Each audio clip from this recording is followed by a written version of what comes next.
Bienvenue sur Ascenseur, le podcast qui te présente tes modèles de réussite.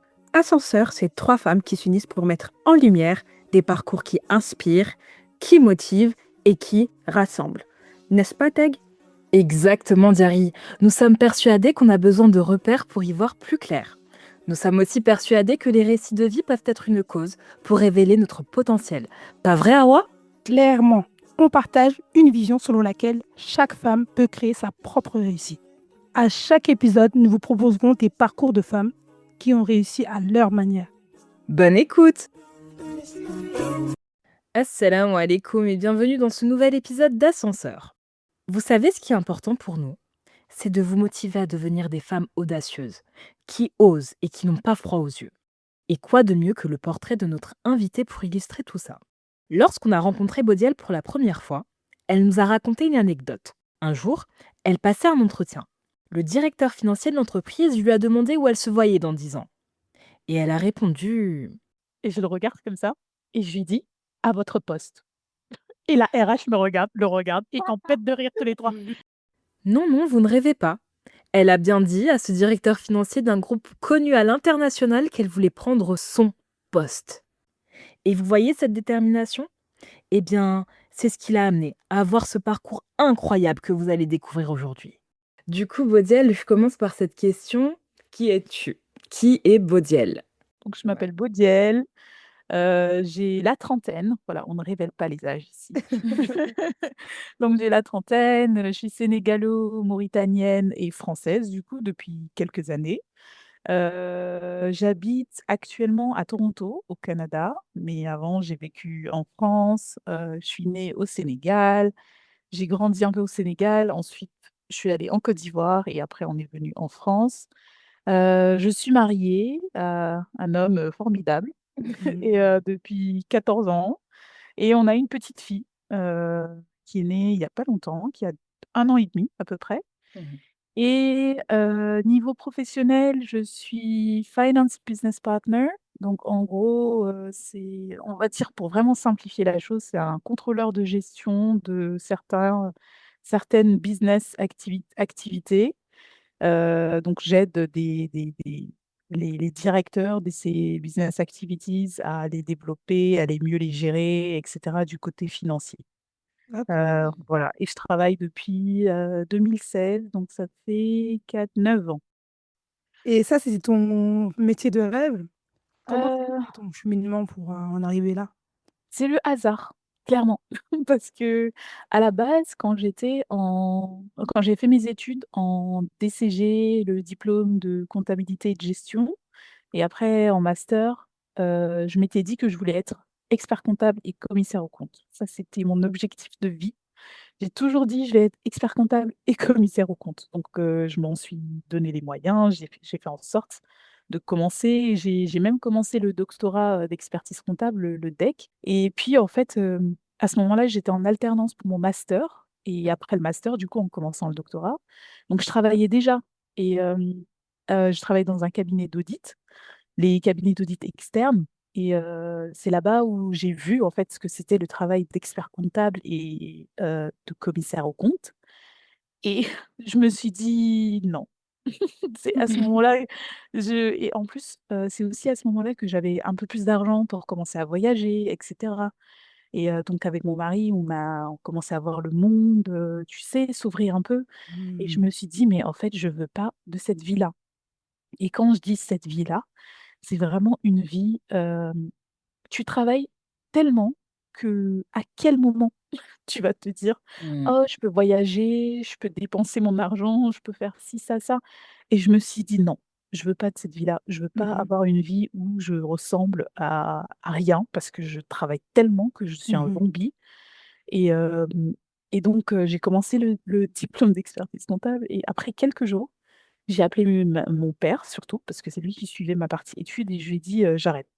Il m'a dit: «Mais c'est ce que tu voulais faire». J'ai dit: «Non, j'arrête» et je sais que c'est une décision qui a choqué énormément de personnes parce que tous mes profs, et cetera m'ont appelé: «Mais comment ça se fait? Tu aurais pu le faire et cetera. Pourquoi tu te sens pas J'ai dit: «C'est pas que je me sens pas capable.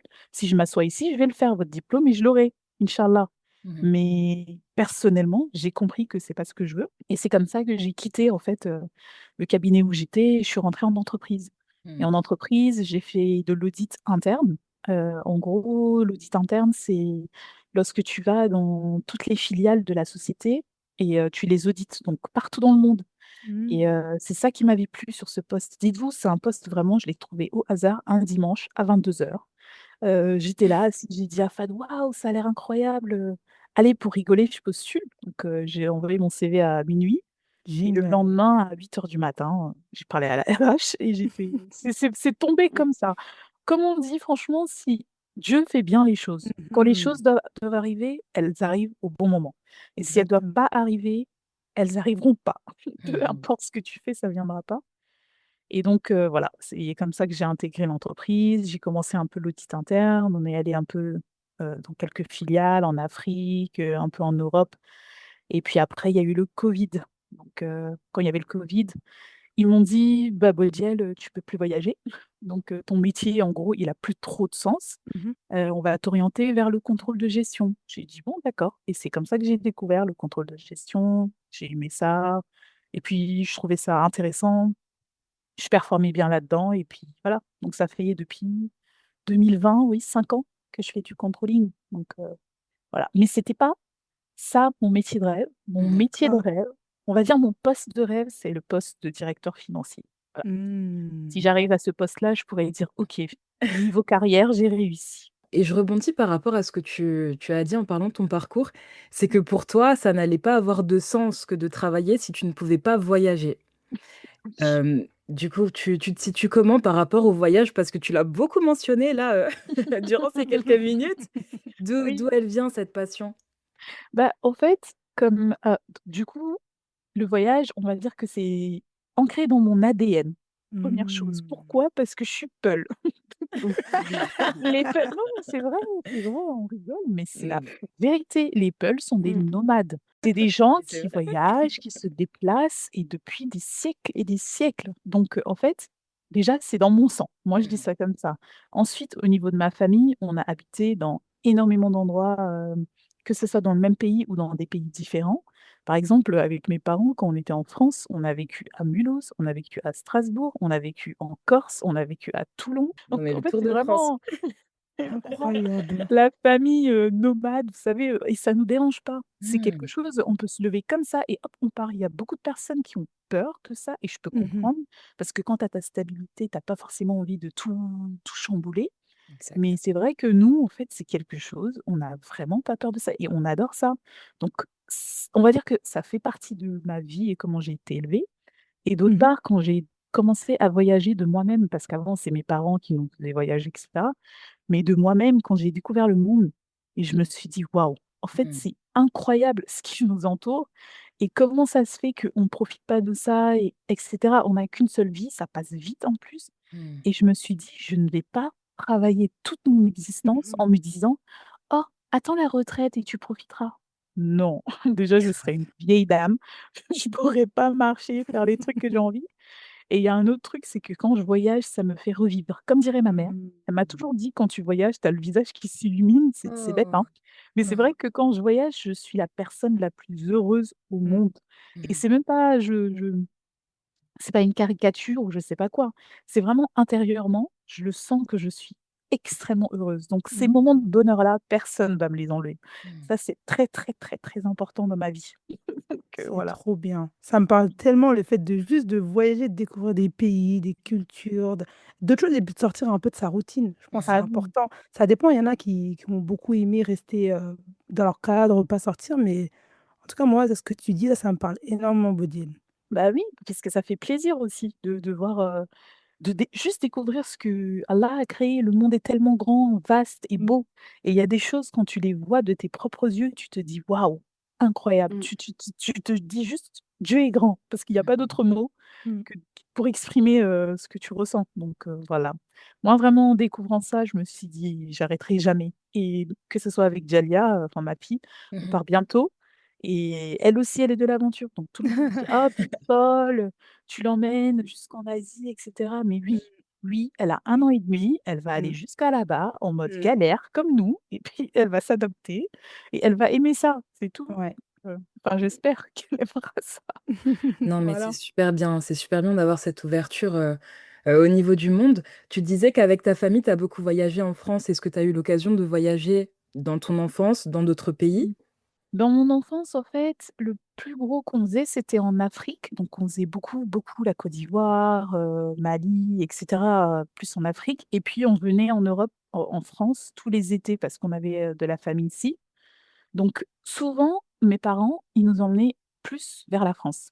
Mais par contre, eux, ma mère et mon père, eux, ils ont fait, presque le tour du monde. Ils sont allés en Afrique du Sud, aux États-Unis, en Amérique du Sud. Ils ont voyagé beaucoup partout. Mais nous, on n'avait pas droit, d'accord? Non, mais en gros, ce que je veux dire, ils avaient raison, ils profitaient tous les 2 un peu de leur vie, ils mettaient les 4 enfants là, chez ma grand-mère et ils allaient voir le monde. Donc quand j'étais plus petite, je dirais que c'est plus, la France et l'Afrique que je faisais pas mal.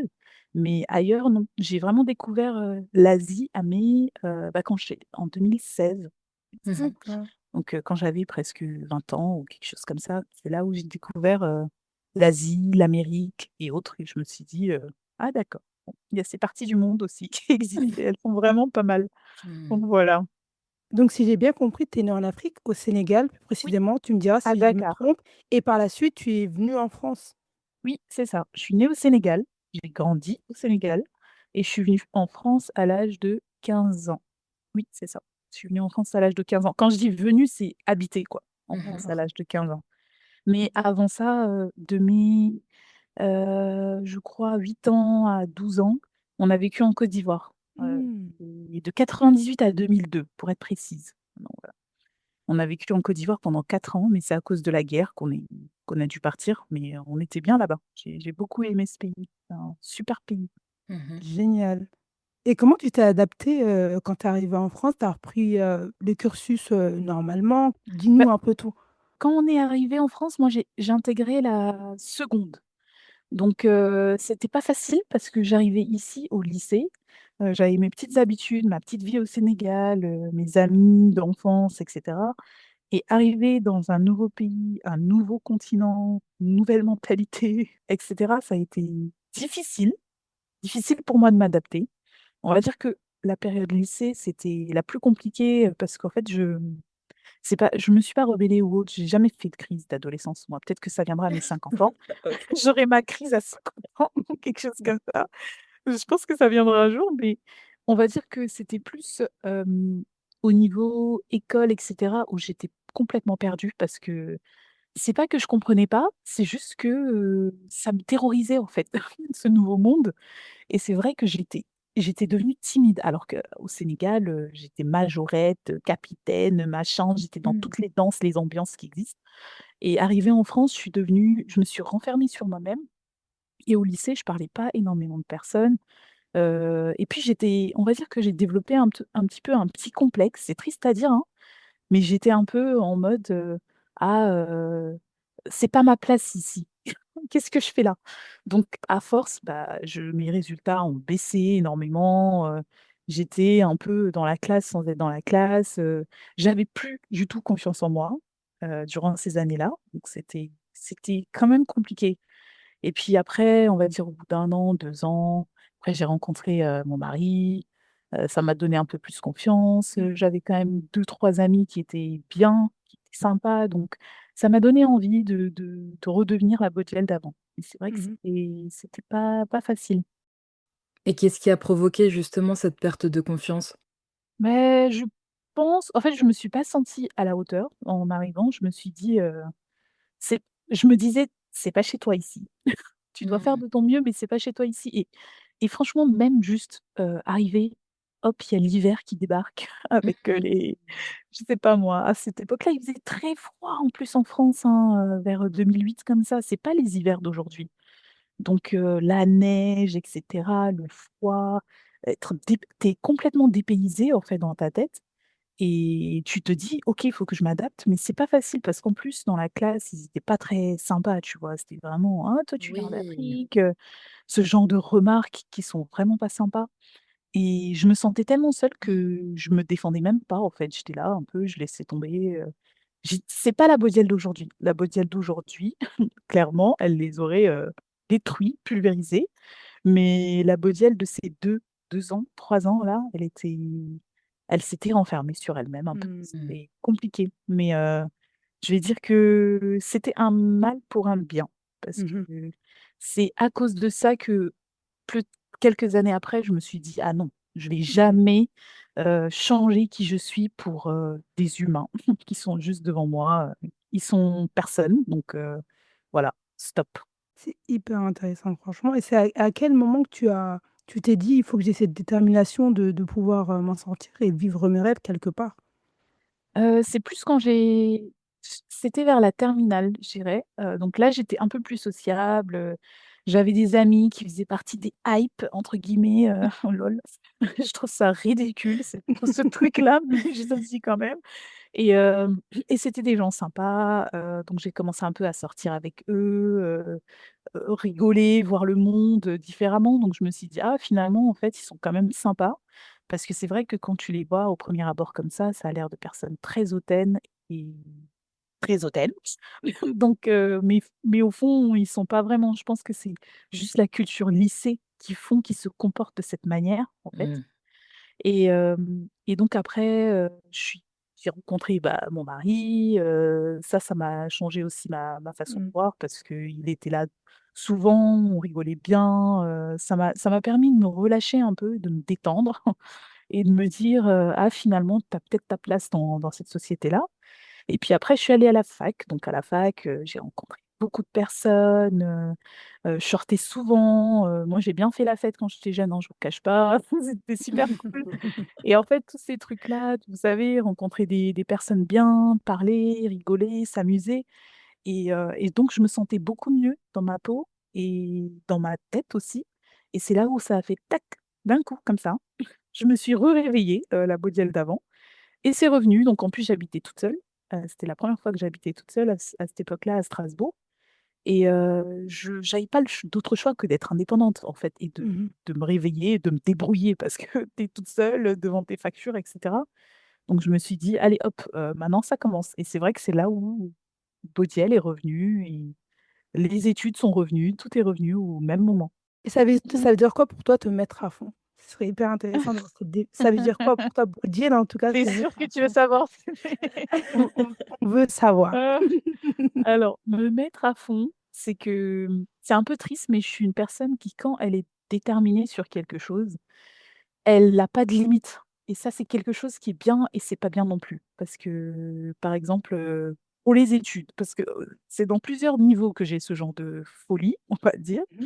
et quand je suis un peu comme ça dans ma tête complètement, focus sur un truc, j'arrête pas. C'est-à-dire que ça devient une obsession pour moi et par exemple, pour les études, c'était quoi? C'était, on faisait les cours et cetera, OK, pourquoi pas. Je rentrais, il était, 17:00. 17:00, je me posais 20-30 minutes. 17:30, je commençais à réviser. Je révisais Mmh. jusqu'à des minuit, tous les jours, OK. non-stop et j'arrêtais pas. En fait, c'était devenu vraiment une obsession pour moi et c'est vrai qu'il y a que mon mari qui arrive à me dire: «Bodiel, maintenant il faut que tu t'arrêtes un peu et que tu fasses autre chose». Donc il me sortait un peu pour que je pense à autre chose, mais c'était vraiment devenu en fait, i pour moi, il fallait que je réussisse. J'avais pas d'autre choix que de réussir Mmh. et c'était même pas genre: «Il faut que je réussisse en étant première, je sais pas quoi», non, c'était juste: «Il faut que j'y arrive et que je fasse ça bien et que j'arrive à mes objectifs à la fin». Donc c'est pour ça que je me suis donné vraiment, vraiment, vraiment les moyens, mais Mmh. sans pour autant être désagréable. Parce que j'ai connu des personnes qui étaient focus comme ça, mais qui étaient des personnes, on va dire, par exemple, quand tu vois quelqu'un qui ne comprend pas quelque chose dans le cours ou qui ça se voit qu'il a besoin d'aide, Mmh. moi, ça me dérange pas du tout de passer 2 heures avec toi pour t'expliquer comment ça marche, parce que j'ai Mmh. compris. Donc ça me dérange pas de t'expliquer à toi aussi et qu'on avance tous ensemble. Avançons, on Mmh. est dans le même bateau et Mmh. j'en ai connu énormément de personnes, bah, qui peu importe qu'ils aient compris ou pas le truc, si tu leur poses une question, ça te chipe et ça part en courant, quoi. C'est: C'est ouf. «Laisse-moi tranquille, Ouais, c'est tu moi qui étais dois pas dans avoir les la connaissances». T'étais dans la réussite collective, quoi. Ah oui, oui, moi Tu toujours, disais hein. pas que ta réussite, c'était un classement ou bien Non, je suis la première et si les autres non, ne jamais. réussissent pas, c'est leur problème. Ah Ouais. non, non, non, jamais. Moi, j'adore aider les gens. Et en fait, ça, c'est quelque chose qui me fait plaisir, personnellement. C'est là où je me dis: «Ah, c'est bien que tu avais compris le truc parce qu'au moins ça a pu aider une autre Mhm. personne à aussi comprendre» et moi, c'était quelque chose qui me faisait plaisir. Par contre, je suis pas dans l'assistanat, c'est-à-dire que je vais jamais te dire: «Oh, donne-moi, je le fais pour toi». Jamais. Parce que pour Mhm. moi, chaque personne doit se débrouiller, on est d'accord? Mmh. Mais il faut pousser les gens en même temps que toi, comme ça on avance tous. Peut-être pas au même rythme, mais on avance Mm. quand même. Donc Mm. ça, c'était quelque chose que j'aimais beaucoup faire. C'est pour ça que quand j'étais en cours, je donnais des cours à d'autres jeunes qui étaient dans des classes inférieures ou autres. Et à un moment, j'ai aussi donné des cours, dans mon ancienne classe de BTS parce qu'ils avaient des problèmes pour recruter et cetera. Donc moi, ça me fait juste plaisir, en fait, mais c'est pas pour autant que je voulais être prof, hein, je préviens quand même. Mmh. Mais Non, mais tu c'est cool. profitais de tes skills pour les mettre au profit des autres. Et je Oh bah pense, oui, de comment oui. tu te décris, t'es quelqu'un qui aime bien aider, quoi. T'es naturellement comme ça et je pense que ce n'est pas que même dans la sphère scolaire. Mm. Non, non, c'est pas mais dans la sphère personnelle, c'est différent. Parce qu'en fait, Ok. j'ai été tellement «traumatisée» entre guillemets Mhm. par mes amitiés que je suis devenue, extrêmement sélective. Et donc les personnes Mmh. que j'ai dans mon entourage et que j'apprécie, c'est des personnes pour lesquelles, je donnerai tout. Mais Mhm. c'est très rare d'arriver au stade où je dis, «Je donnerai tout». Donc c'est triste, mais parce Oh. qu'avant justement, je donnais tellement tout que et ça n'avait pas de sens en fait. Le sujet de l'amitié, hein, je pense que ça peut être un sujet de podcast à lui seul. C'est clair, Totalement. c'est clair. Pour revenir à ce que tu disais par rapport à ton cursus, donc tu disais que tu révisais peut-être de manière obsessionnelle, que tu avais des objectifs. Quels étaient tes objectifs à ce moment-là? À ce moment-là, bah, c'était quand je voulais, vraiment être, expert comptable, commissaire aux comptes et c'est pas une voie facile, c'est pas une filière facile et en fait, quand on te le rabâche tous les jours que c'est pas un diplôme facile à obtenir et cetera, c'est surtout ça qui fait qu'au au final, c'est ton moteur, en fait. Tu te dis, «Ah oui, non, mais faut que j'y arrive, faut que je le fasse, faut que je révise, faut que je travaille dessus, ta ta ta ta» et donc après, vraiment, ne le voyez pas comme, «Oh, j'étais le petit rat, du Mmh. bureau comme ça, devant mon bureau caché». Pas du tout. Moi, j'ai rendu ça, «fun» entre guillemets. C'est-à-dire que ça me faisait plaisir, en fait, je prenais un peu de temps, j'apprenais ci, et le fait de me nourrir de ces connaissances-là, bah, ça me Mmh. rendait ça me faisait plaisir et j'apprenais de nouvelles choses et quand je les appliquais, ça marchait, bah, ça me rendait encore plus heureuse donc c'était un Mmh. cercle comme ça et j'essayais de pas tomber dans le: «Oh quand tu échoues, c'est la dépression». Parce que ça peut être dur, en fait, quand tu as Mmh. passé tellement d'heures à faire un truc et qu'en fait, au final, tu pas si compris que ça. Mais ça, comme d'habitude, c'est ma mère, mes parents qui me disaient: «Non, ça veut rien dire, il faut pas que tu le prennes pour toi en mode, Mmh. tu échoué, c'est pas du tout un échec, c'est juste que sur le coup, ça n'a pas marché, mais ça va marcher plus tard». Donc il fallait toujours, que quelqu'un soit derrière pour me dire, «Non, c'est pas si grave». Parce que c'est vrai OK. que ça fait mal des fois, mais c'est pas si grave et c'est vrai, ils ont raison, c'est pas si grave. C'est super intéressant ce que tu dis parce que là, ce que je comprends, c'est que c'était vraiment, un état d'esprit et c'est là où on parle, tout le temps, de mindset, mindset, mindset. Mmh. En gros, le fait et tout de rendre dans ta tête la chose fun, bah, c'est ce qui te motive et tout à pouvoir exceller dedans. Alors que je pense que si tu voyais ça comme une tâche, genre quelque chose, Mmh. qui saoule, bah, tu aurais pas, eu, la même motivation et peut-être la même détermination. Ah non, pas du tout. Quand je vois quelque chose comme un fardeau, je le fais pas. Voilà. Mmh. Pour conclure, je le fais pas ou je repousse comme tout être humain, en fait, quand on n'aime pas quelque chose, on le repousse, à plus tard. «Oh, je vais le faire plus tard, je vais le faire plus tard, je regarderai ça plus tard» Mmh. et non, moi, je le voyais vraiment comme, en fait, j'aimais ça et c'est comme, mon métier aujourd'hui. Mmh. J'aime ça, donc ça me dérange vraiment pas de rester jusqu'à minuit devant Mmh. l'ordi, en train de faire mon truc. Bah, j'aime bien, donc Mmh. moi, quand j'aime bien quelque chose, je peux passer énormément de temps à faire cette chose, ça me dérange pas. Donc il faut Mmh. vraiment trouver quelque chose qui te plaît. C'est pas évident, je reprécise encore, de trouver quelque chose qui nous plaît dans la vie, parce que déjà, il faut savoir qu'est-ce qui nous plaît. Ça, c'est quelque chose de pas évident non plus.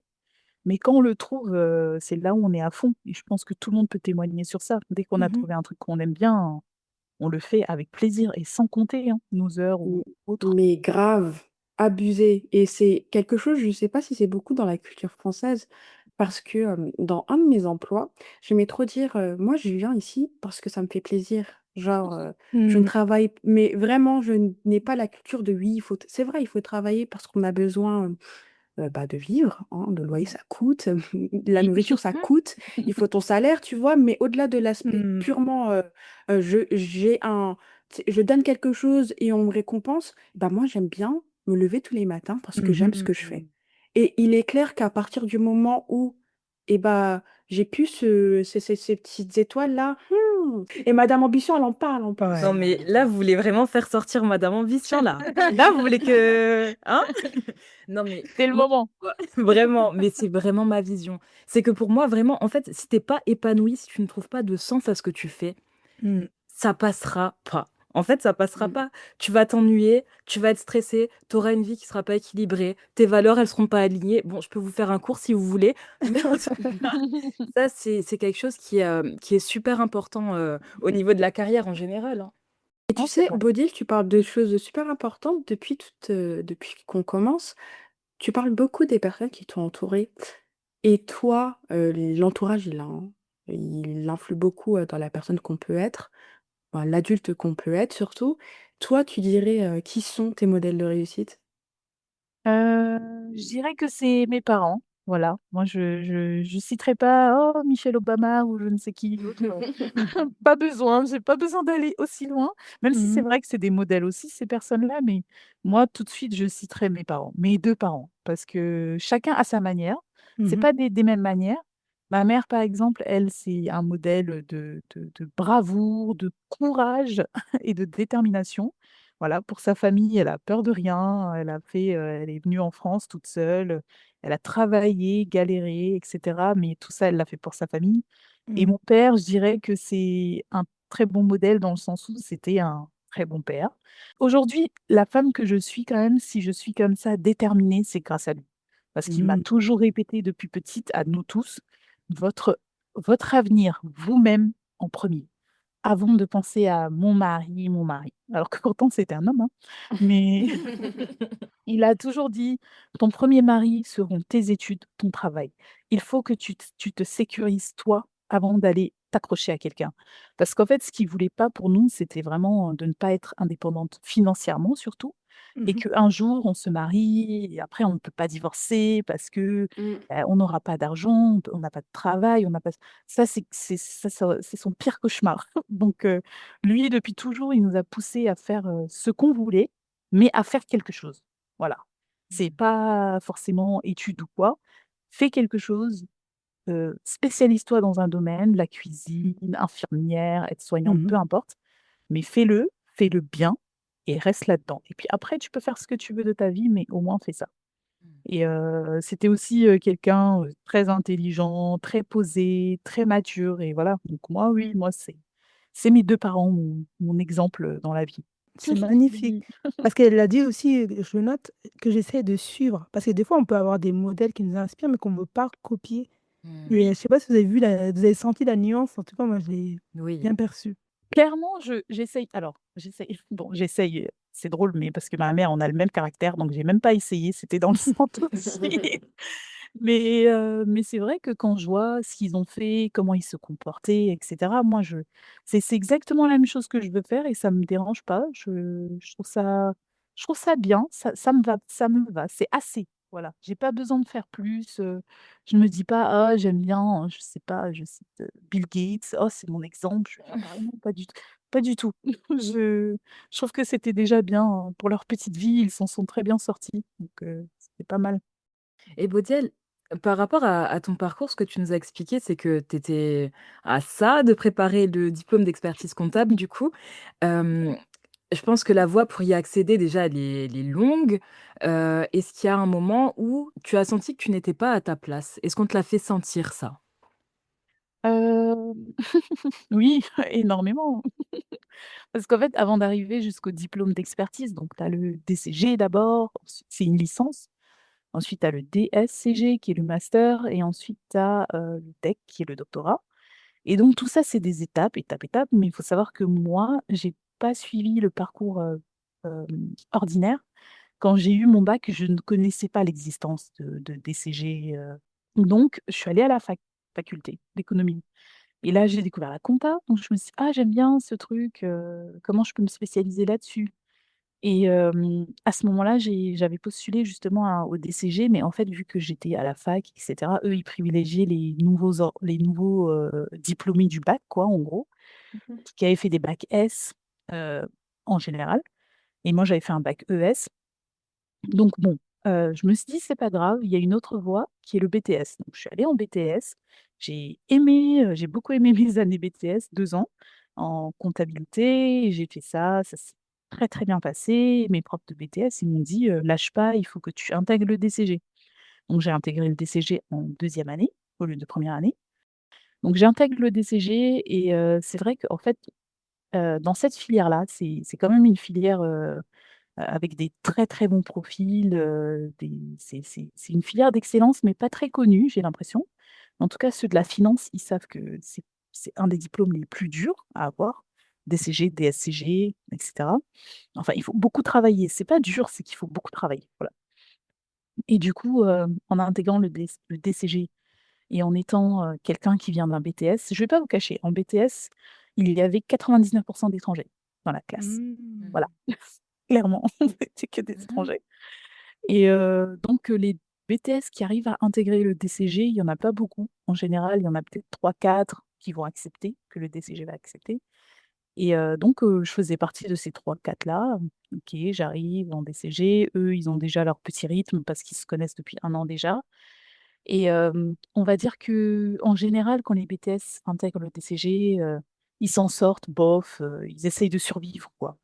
Et donc c'est vrai qu'en arrivant et souvent c'était des étrangers. On était 4 étrangers, voilà, clairement, à intégrer la classe et c'était une classe, à 99 blanche, voilà, Mmh. donc de personnes, blanches et donc on va dire qu'on était le petit grain de sel, qui arrive dans la classe ou le petit cube or là, tu vois? Qui vient mettre un Qui donne du goût.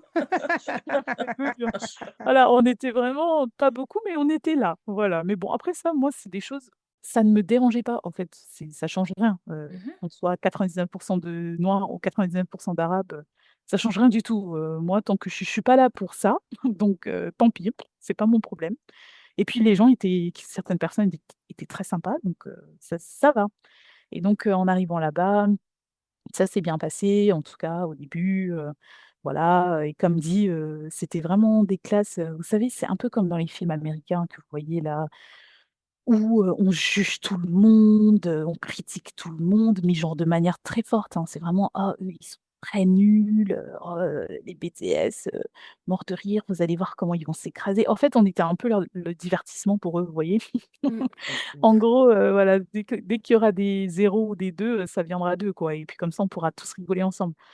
Mais bon, ça ne s'est pas passé comme ils ont prévu parce que du coup, comme dit, moi j'aime bien faire mes trucs, dans mon coin et puis après, ça te met une claque. En fait, tu me vois jamais arriver. Ça, c'est des choses que j'aime beaucoup faire et ça me fait rire. C'est pas c'est juste un truc marrant, un petit délire que j'ai avec moi-même. Donc du coup, ouais, je sais, On en fait, commence je à suis nous là. faire peur là. Non, mais c'est marrant, enfin, c'est marrant. Oui, pour moi, c'est marrant. Mais, en fait, c'est quelque chose que depuis que je suis en France, c'est un truc que j'applique beaucoup.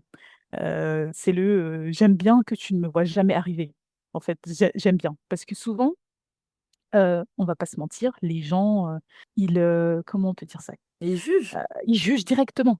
Tu es noire, tu es une femme, musulmane, alors là, tu as Mmh. gagné encore plus et c'est tout de suite, «Oh de toute façon, c'est juste une noire ou une arabe, voilà, on n'attend pas grand chose de toi de toute façon. Mmh. Donc dans tous les cas, tu échoueras ou ou ça va mal se passer, tu vas te faire exclure et autres».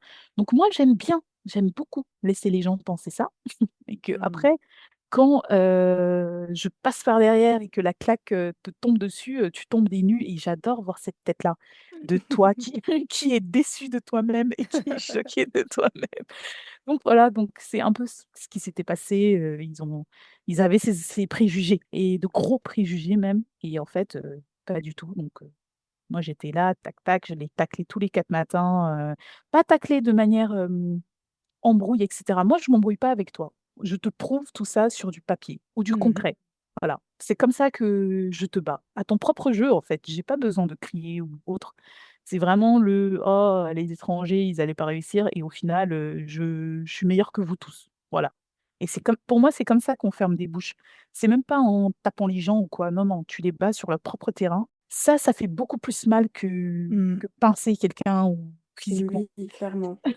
Faire mal au Clairement. cerveau faire mal au cerveau, ça fait beaucoup Mmh. plus mal que tout le reste et donc voilà, ça c'est je m'en sortais très, très bien en DCG. Ils ont pas vu venir le truc et Mmh. à la fin, le prix ultime du DCG, c'est un peu un prix donné par des experts comptables. C'est une petite fête, ils donnent un chèque, enfin, c'est vraiment un petit événement, très reconnu, enfin reconnu parmi les DCG, hein et d'Alsace et en fait, à ce truc-là, moi, j'avais obtenu le prix et je m'y attendais pas. Je savais que je m'en Waouh! sortais très bien, Mmh. mais c'était pas, en fait, j'étais venue en plus, j'étais pas habillée de manière, folle ou quoi. J'étais vraiment venue, moi, pour manger. J'étais avec mes potes, il y a de la bouffe gratuite. Alors bien sûr qu'on va venir et donc on est venus et après, je me rappelle, il y avait une fille, c'était un peu entre guillemets, très gros guillemets, «ma concurrente de classe» et c'était toujours entre nous 2. Soit moi j'étais première, soit elle était première. Enfin ça tournait quoi Mmh. entre les 2. Et ce Mmh. qui a fait la différence entre nous 2, c'est juste ça et les profs l'ont dit en fait, devant ce jour-là, quand ils m'ont donné le truc après, ils ont dit en fait la différence, ce qui a fait la différence, c'est que Bodiel a toujours été là pour les autres. C'est pas Incroyable. juste qu'elle était là pour réussir, elle était là pour aider les autres et ça, c'est quelque chose qui a fait complètement la différence. Parce qu'en vrai, niveau résultat, si on regardait, on était kiff-kiff. Donc voilà et du coup, elle était venue vraiment bien habillée, bien sapée, elle était prête, hein, pour son jour. Elle était prête à recevoir. Je sais pas si tu te rappelles, tu étais là, non? Je sais. Et du coup donc Bodiel, voilà, ouais, tous les étrangers crient parce que vous savez, on aime bien se saucer entre nous. Et après, c'est vrai que mes amis avaient entendu, pas mal de choses un peu dégueulasses, qui s'étaient dites, et la chose qui revenait souvent, c'était: «Oh, ils lui ont donné, parce que vous savez, la discrimination positive, Mmh. c'est vraiment parce qu'elle est noire qu'elle l'a eu, donc c'est pas grave, faut bien faire des sacrifices parfois». Oh Sacrifices. Vous vous rendez compte? On me traite de sacrifice, quoi. Mais bon, moi, c'est pas des choses qui me touchent, hein, pas du tout, hein. Moi, je continue ma life, c'est toi et ta haine, hein. Moi, pas du tout. Je continue, j'avance et je passe à autre chose. Donc voilà, on va dire que ça, c'était l'une des premières fois où j'ai compris que: «Ah mais tu noire, tu différente et tu dois faire 400 000 fois plus d'épreuves Mmh. que tout le monde». C'est là où j'ai compris Mais ça. c'est Mais fou avant, non. comment on sent que enfin, que vous étiez dans un univers élitiste, tu vois? Parce que je sais pas, Hawa, si toi tu as vécu ça. Moi, dans mon parcours scolaire, on m'a jamais fait sentir que j'étais pas à ma place et autant, tu vois, de manière aussi explicite que toi, Bodil, tu as pu le vivre, dans ta scolarité, tu vois? Oui, ah oui, oui, oui. Bah, après, au lycée, fac et cetera, je l'ai pas ressenti. Enfin, chacun fait sa vie, ça change rien du tout. Mmh. Mais c'est vraiment en intégrant cette branche-là que je me suis rendu compte à quel point, déjà, je savais pas que ça existait, ce genre de choses et à quel point les gens pouvaient être en concurrence pour rien. Mmh. En fait, au final, on va tous avoir un diplôme où il y a écrit DCG, point. Mmh. Il y aura pas écrit DCG, 17 de moyenne, non. Il y a juste 3e de écrit la classe. non, Paiement belle gosse. non mais Ouais, il y a tout pas ça en fait, c'est un Il y a présent. pas écrit il y a pas écrit tout ça. Il y a juste le diplôme. Quand tu cherches un Ouais. emploi, on te demande: «Tu peux envoyer ton diplôme?» C'est Ouais, c'est tout. tout. Point. Voilà, on s'en fout un peu de qu'est-ce qu'il y avait derrière. Donc au final, au lieu de juste se dire, «Tranquille, on est tous là pour réussir», c'était vraiment, une guéguerre très malsaine et en fait, c'est ça je vous donne un exemple, que je dis souvent à mon mari et il comprenait pas. Un exemple, le PSG, d'accord? Au début, ils Mmh. ont acheté, des très gros joueurs, genre Messi, Mmh. Neymar, tous ensemble, Zlatan, dans le Mmh. même terrain. Ils Mmh avaient Mmh. mis d'excellentes personnes dans le même terrain mh. et je me rappelle, Mmh. j'avais dit à mon mari: «Ça va jamais marcher». Il m'a dit: Exactement. «Pourquoi?» Je lui ai dit: «Parce que quand tu mets d'excellentes personnes ensemble, Mmh. ils ne vont jamais être collectifs. Ils vont toujours être Mmh. perso et essayer de prouver que c'est les meilleurs». Et il m'a dit: «Comment c'est venu?» Je lui ai dit: «Parce que c'est exactement ce qu'il y avait dans ma classe et je peux te dire que quand on faisait des concours, ces personnes-là, ils étaient très intelligents dans le domaine de la finance, en gros, et pourtant, quand on allait faire des concours tous ensemble contre les autres écoles, on perdait toujours. On perdait toujours. Pourquoi? Parce que quand on était assis devant la table, il y a le sujet. Moi, par exemple, je dis: «Ah oui, en fait, la réponse, c'est ça». Et cache, ça part en clash, en amène. «Ah non, pas du tout, nin En fait, on passait plus de temps à débattre Mmh. sur n'importe quoi qu'à se mettre d'accord et à mettre la réponse. Mmh. Mmh. Donc c'est pour ça que je lui avais dit, à l'époque, j'avais dit: «Mais ça ne marchera jamais». Parce que quand tu mets autant de personnes, très bonnes sur le terrain, Mmh. et qui veulent tous prouver, au final, ça ne donnera rien. Et voilà, c'était absolument le cas. Donc Mmh. Ouais, petite des c'est de la parenthèse. Mais je compétition, suis quoi. totalement C'était d'accord. Bodil, analyste footballiste. Oui, et j'y connais absolument rien du Mmh. tout au foot. Moi, je supporte juste quand il y a le Sénégal pour l'Alsace. Je crie partout. C'est juste pour l'ambiance que je suis là. Mais j'y comprends rien. Mais par contre, ça, c'était très facile à déceler que ça n'allait pas marcher parce que j'ai vécu la même chose. Donc Mmh.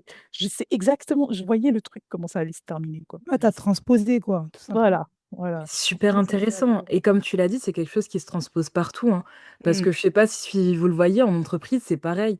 C'est Mmh. que quand tu es là dans Exactement. une équipe et que chacun recherche son intérêt personnel, ça ne Mmh. marche pas. C'est que tu vas pas mettre en valeur les compétences des autres et il y a pas cette, synergie, ce fait et tout que chacun Mmh. enfin, on se complète les uns les autres et c'est ça qui fait une force. Moi, en tout cas, je comprends tout à fait ton point de vue, madame. Ouais. Et oui. Ah bah, c'est clair. Et ce qu'on retient de ça, c'est que au final, c'est reste comme t'es, sois une bonne personne, sois une belle personne. Mmh. Les compétences, être la meilleure, être la première, ok, c'est quelque chose, mais être une belle Mais personne, c'est pas c'est tout. Ouais. encore autre chose. Ça ne suffit pas. Et c'est pas quelque chose qui s'acquiert facilement, en Mmh. fait. Des fois, il y en a, ils sont enterrés là. Mmh. Après, C'est tu peux clair. finir d'eux, quoi.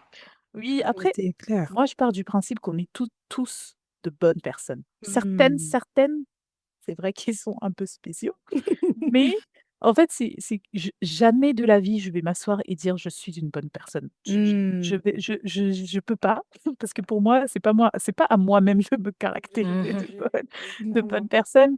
J'essaie juste de faire de mon mieux. J'ai fait Mmh. des erreurs, je fais des bêtises, je suis très nerveuse parfois, Peg le sait, hein, entre parenthèses.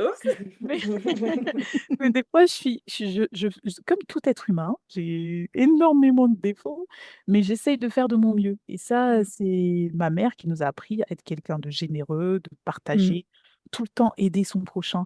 Elle, je peux vous dire que si elle a dans la poche 5 €, quelqu'un lui demande 5 €, elle va lui donner les 5 € et elle va continuer sa route. Mmh. Tu vas lui Mmh. transférer 5 €, elle va dire: «Ah, c'est pas grave, Ndeysaan». Ouais, c'est vrai, hein. Dans Franchement, la quand tu vie. arrives à un certain niveau, on le voit, j'ai l'impression quand tu passes des certains caps de ta vie, en tout cas, moi, ça s'est transposé un petit peu à la fac. C'est chacun pour soi à la fac. C'est genre, tu es pas là, un cours magistral et ils donnent pas les cours. Il y a des gens qui vont pas te le donner. Moi, ça m'a Oh là trop là. traumatisée. Genre, je ne revenais pas. C'est du chacun pour soi. Oui, parce que pour eux, si, tu as le cours, peut-être que tu vas mieux comprendre et tu vas les dépasser. Attention, hein, waouh! Grave. Alors qu'au final et alors? En fait, ça change quoi? Rien. Et alors? Et alors? Ça change rien, en Et fait. et tu sais, les personnes, ce qu'ils oublient, c'est que plus tu donnes et plus tu reçois. Mmh. Plus tu Merci. partages et plus tu reçois. Moi, c'est ma Ouais. philosophie. Je n'arrêterai jamais de donner parce que je sais qu'au fond, derrière, Dieu me le rendra. Même si Mmh. je le fais pas forcément pour avoir quelque chose, mais je sais que plus tu donnes, plus tu auras. Mmh. C'est tout. C'est comme Bien ça. sûr.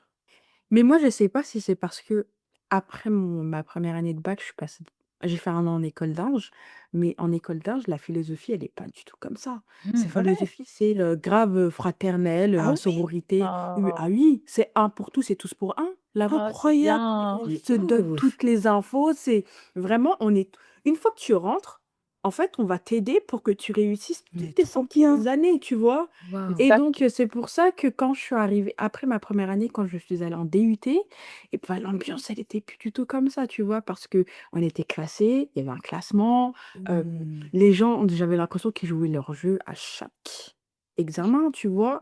Et il y avait vraiment aussi une rétention d'informations, incroyable, quoi.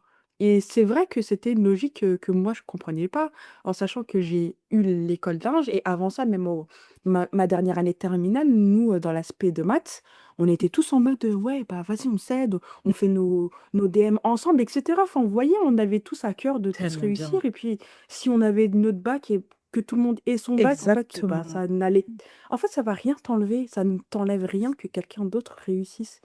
Non, mais grave. J'ai vraiment du J'avais mal à saisir cette individualité, dans certaines sphères Mmh. perso, hein. On réussit mieux, je trouve, quand on réussit tous. Mais d'accord, mais Ouais, Exactement. ça fait d'accord. et c'est dans le monde capitaliste dans lequel on vit, Diary, hein. C'est vraiment chacun pour soi et puis souvent les gens veulent prouver, prouver, prouver, et au final, ils finissent par se dire, «C'est que à moi que ça doit arriver et pas aux autres». Mmh.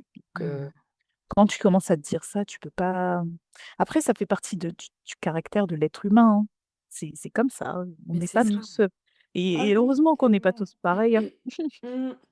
Oui, Ouais. de toute façon, on a besoin de personnes très individuelles dans ce Mmh. monde-là pour, faire tourner aussi l'économie. Oui, Faire c'est vrai. Donc, tu es bien content on n'a pas besoin enfin, tu sais, certaines personnes ont besoin de travailler en équipe, ils aiment bien cette synergie-là et d'autres, eh bah, ils aiment que travailler seuls. Parce que, Mmh. tu sais, comme tu l'expliquais avec ton exemple de, quand des personnes brillantes sont tous autour d'une question et bah, certaines personnes, elles ont besoin de briller et quand vous êtes Mmh. plusieurs à vouloir ou à avoir besoin de briller, Mmh. mais on n'avance pas, en fait. Non. Et donc, laisser ces personnes-là seules, travailler seules et faire de l'excellent travail seules, en fait. Seul, oui, Que c'est de les ça. mettre exactement, c'est ça. Donc, je te rejoins totalement sur cet aspect-là. Ils performent mieux seuls qu'en collectif, ça Mmh. c'est clair. Ne surtout pas les mettre en collectif, hein, parce que vous allez vous créer quelque chose de pas bon à la fin. Et du coup, Bodiel, tu nous disais en début d'épisode que tu vivais à Toronto. Comment est-ce que tu as fait, en fait? Qu'est-ce qui s'est passé là? Tu passes de l'Alsace à Toronto? Attends, d'un coup comme ça. Bah, à mon travail la base des bases, c'était que je devais avoir un job, un poste où je voyageais beaucoup et après covid et cetera, comme j'ai dit au début et ensuite, j'ai travaillé au siège ici à Strasbourg, pendant deux ans et demi, oui et puis après, en fait, c'est vrai que chaque année ou même chaque 6 mois, j'allais embêter, notre directeur financier: «Hé coucou, il n'y a pas un poste quelque part, moi j'aimerais bien partir». En fait, en arrivant, je répétais tout le temps: «J'aimerais partir, j'aimerais partir, j'aimerais partir» et j'ai toujours dit, toute ma famille, que un jour, j'irai vivre dans un pays anglophone, j'aurai cette vie-là, j'habiterai dans un building, et que en fait, je le disais même à mes copines d'ici et en fait, il y en a une, elle est ça la choque encore aujourd'hui parce qu'elle me dit: «Bodiel, tout ce que tu disais là, tu l'as fait» et en fait, ça la Waouh! choque parce qu'elle se dit: «Mais comment ça?» parce que je me souviens très bien, la première fois où j'en ai parlé à mes collègues de mon entreprise actuelle, il m'a grave soutenue et tout. Bon, on est toujours copains et ma manager de l'époque, quand je lui avais dit, elle s'était moquée et écoutez, c'était en janvier 2022. J'oublierai jamais. Je suis arrivée, j'ai dit: «X, moi j'aimerais trop aller vivre au Canada et tout et je vais me donner les moyens cette année, inch'Allah, tu verras, je vais partir». Et elle a rigolé, mais elle a tellement rigolé. C'est Elle une m'a dit: dinguerie. «Toi, tu vas aller nulle part, en fait». Elle m'a dit: «Tu crois quoi? Tu vas te lever comme ça, tu vas aller vivre au Canada?» mais mort de rire et sur le coup, dans ma tête, je me suis dit: «Ma belle, tu sais vraiment pas à qui tu parles. Tu sais pas la folle du bus Ouais. à qui tu parles». Je suis rentrée, j'ai dit à Fat, j'ai dit: «Fat», j'ai dit: «Tu sais, j'avais dit on allait prendre notre temps et cetera». Il y a pas de prise de temps. Là, dans quelques mois, on est parti et Dieu fait bien les choses, hein et effectivement, en fait, après nous, on a commencé notre démarche, personnellement, pas via l'entreprise et puis après, mon entreprise, bah, ils ont appris que j'étais en train de faire mes démarches à moi-même pour partir et tout Et puis après, on m'a dit: «Ah mais Baudtiel, il y a un poste qui va se libérer à Toronto si tu veux y aller» et cetera. Et donc, j'ai dit: «Pourquoi pas? Bien sûr!» Et donc, vous vous rappelez, c'était en janvier. Donc en avril, Waouh! oui, en 4 mois, c'est Trop impressionnant. rapide. Cette année-là, j'ai pas compris, mais voilà, ça s'est fait, très vite. J'ai trouvé l'appart que je disais de mes rêves. J'ai vraiment vécu ce que j'avais en tête depuis des Ton mood années. board que tu avais fait depuis J'aime des trop. années, dans ta Trop tête, tu bien. vois? Tu Ah avais oui, déjà le truc yes, visualisé, hein? oui, c'est comme Elle a ça que je le déclenché son voyais. mood board. C'est pas elle l'a visualisé, elle l'a Exactement. juste lancé, elle est partie. Elle a pas attendu. C'est exactement ça. En fait, le truc, c'est que comme je disais au tout début, quand j'ai une obsession comme ça, clairement ça devient une obsession et par Mmh. tous les moyens, je vais y arriver. Genre, sauf si Dieu décide que ce n'est pas quelque chose pour moi, parce que ça m'est Mmh mh. aussi arrivé d'échouer dans des choses que je voulais faire. Oui, Mmh. oui, c'est pas tout est beau, tout est magnifique, hein, mais dans les choses qui «m'étaient destinées» entre guillemets, tout se passe, comme j'avais prévu et je prie pour que ça arrive aussi, hein. Tu te donnes les moyens, mais aussi il faut demander à ce que ça arrive, hein, et puis bon, Dieu merci, en général, ça se passe bien. Et comment elle s'est passée la transition pour accéder à ce poste, du coup, à Toronto? Tu as dû t'entretenir avec des gens? Ils sont comment? Pas vraiment, en fait, c'était parce que si tu convaincs le siège, tu as pas vraiment besoin de convaincre les filiales là-bas. Enfin, si Mmh. c'est le siège ici qui décide, ils ont pas trop le choix, en fait. Donc mais je suis quand même allée, 2 fois pour, rencontrer les personnes, voir les comment ça se passe, le travail et cetera et c'est très, très différent de la manière de travailler, la manière de faire et ça, je l'ai appris, avec le temps, en étant là-bas Mmh. et après, c'était plus, la partie déménagement, ça allait, ils nous ont aidés, les Mmh. cartons, les affaires, le chat, tout le monde s'est levé, est parti et ça c'était «très facile» entre guillemets, tout ça, parce qu'en fait, j'avais rien à faire. La partie paperasse, tout, tout, tout. C'est Mmh. l'entreprise qui a tout fait. L'appartement pour nous aider à trouver avec leur agent, enfin, vraiment Dieu Mmh. merci, j'ai pas c'est pas moi-même qui suis allée et finalement Dieu merci parce qu'au final, je voulais partir toute seule et donc j'allais devoir recommencer, refaire mes Mmh. preuves, vous voyez? Ça allait être Mmh mh, plus mmh. galère qu'au final, passer via l'entreprise où je travaille déjà, c'était beaucoup, beaucoup plus simple au Ouais. final, de m'expatrier comme ça. Je précise, on m'a expatriée, c'est-à-dire que c'est l'entreprise ici Voilà. qui t'a expatriée. Oui, oui, je vous parle à vous autres. C'est ça, vaut mieux savoir. Expatriation, c'est lorsque ton entreprise Mmh. qui est française t'envoie dans un pays pour une certaine durée, donc 3 ans, moi c'est 3 ans, Mmh. pour faire une mission.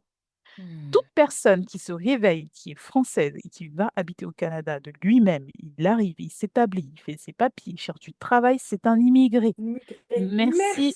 et bonne journée. Voilà, c'est tout ce que j'avais à dire parce que Merci c'est ques beaucoup. non. J'apprécie ce français très limpide. Ah Jerry, c'est un sujet qui me tend, tu comprends? Parce Au que revoir. si j'étais partie toute seule, Mmh. avec plaisir, appelle-moi immigrée, toute ma vie, j'ai été appelée immigrée, donc qu'est-ce que ça va changer à mon existence? Donc quand nos parents sont venus en France, ce sont des immigrés. Quand les Français vont au Canada, ce sont des immigrés. Ce ne sont pas Mmh. des expatriés, ce sont des immigrés. Point. Je te fais un C'est câlin à sûr. distance. Je te fais un câlin à distance. Absolument. Parce que c'était un réel sujet en master, parce que en sociologie urbaine, j'ai certains de mes camarades qui m'ont trop présenté ceux qui font de l'immigration, des expatriés. Et Mmh. j'avais vraiment, je me souviens avoir dit lors d'un exposé à l'oral, j'ai fait, mais pourquoi vous ne dites pas que c'est des immigrés? Et mon Mmh. prof, il disait, mais tu viens de soulever un réel sujet. J'ai fait, oui. Genre, vous aimez dire tout le temps que les gens sont des immigrés dès qu'ils partent. Enfin, tu quittes ton pays, tu vas dans un autre pays. Mmh. Là, on ne parle pas de mouvance interne, comme tu viens si bien de l'expliquer. Mmh. Pourquoi on a du mal? L'immigration, ce n'est pas que l'Afrique, le tiers-monde, comme ils aiment Mmh. bien l'appeler, vers les pays occidentaux. Mmh. Merci. Et en plus, c'est pas quelque chose de péjoratif d'être un immigré. Mmh. Mmh mh. Au Non. contraire, c'est juste un mot, enfin, c'est bon, ça ne Exactement. change absolument rien. Oui, mais il y a une connotation négative en France, on va pas se Oui, mentir. oui, oui. En France, c'est mal vu, en fait. Si vous imaginez, un Français à qui on me dit qu'il est immigré, oh quelle insulte! Waouh! Donc voilà, moi quand je vois sur Instagram ou quoi, tout le monde s'appelle expatrié, je rigole tout le temps et Les des fois mythos.